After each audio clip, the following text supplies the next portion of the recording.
50 साल के बाद भी कांग्रेस पार्टी अपने इस पाप को ढो रही है, जिसकी चर्चा होते ही तल्खी लग जाती है। आज देश को बताना जरूरी है कि इमरजेंसी क्यों लगाई गई। 50 साल हो गए तो क्या उस काले अध्याय पर पीड़ा व्यक्त करना भी पाप है क्या? यह है कांग्रेस का सही इतिहास।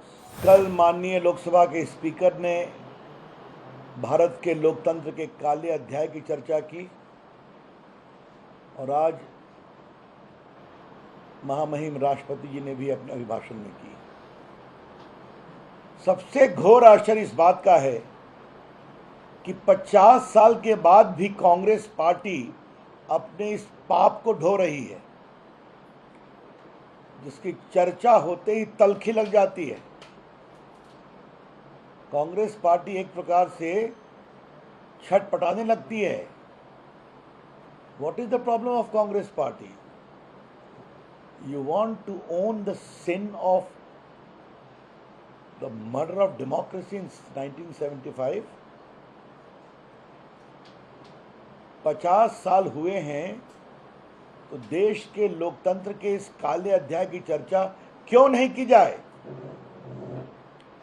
आज देश को बताना जरूरी है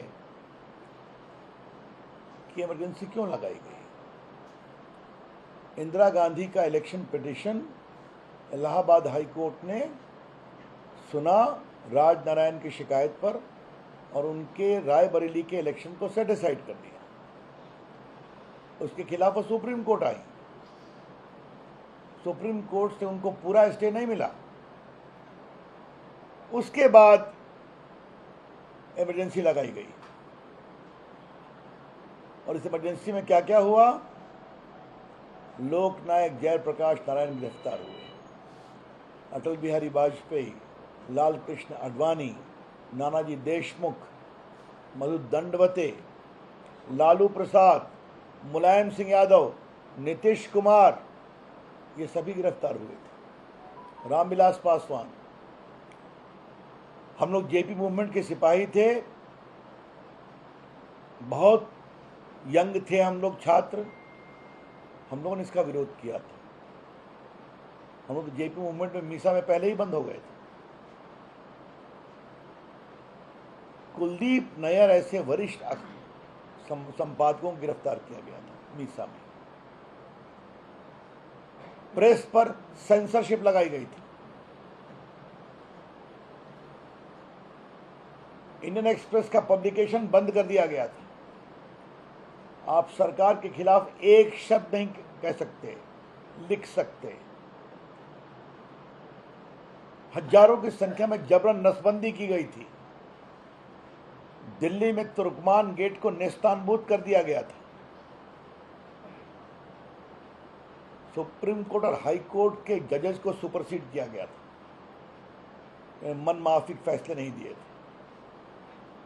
और एक जस्टिस HR खन्ना, जिन्होंने ADM जबलपुर केस में ये कहा कि इमरजेंसी के बावजूद लोगों के मौलिक अधिकार निरस्त नहीं होंगे, उनको 1 महीने के लिए भी भारत का मुख्य न्यायाधीश नहीं बनने दिया गया।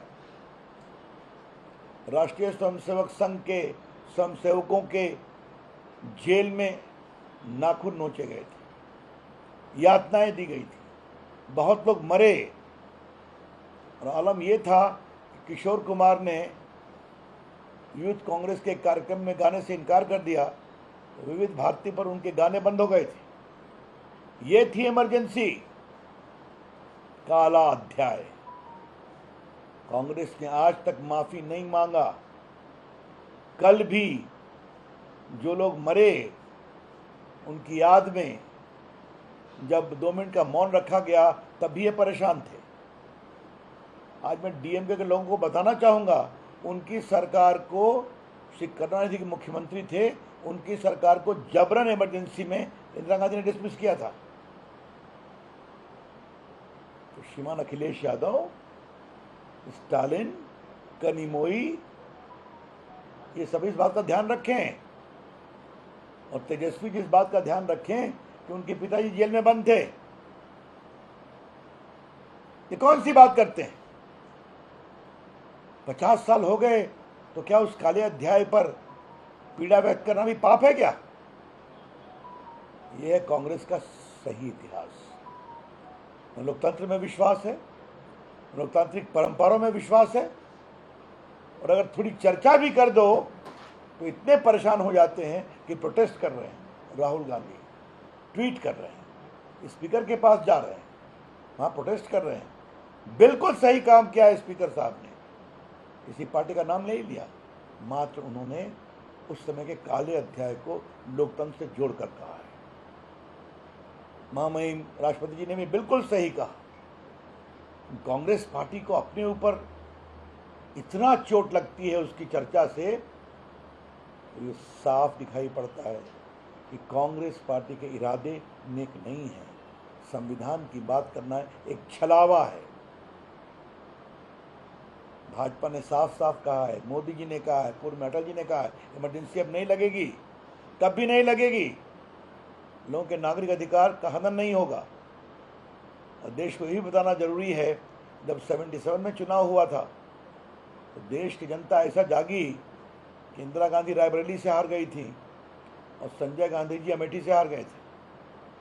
और उत्तर भारत में कांग्रेस पार्टी का सिर्फ एक खाता खुला था, मध्य प्रदेश में छिंदवाड़ा में, बस। तो ये देश का इतिहास है, हमें उस लोकतंत्र पर गर्व है। संविधान की कॉपी देकर छलावा न करें।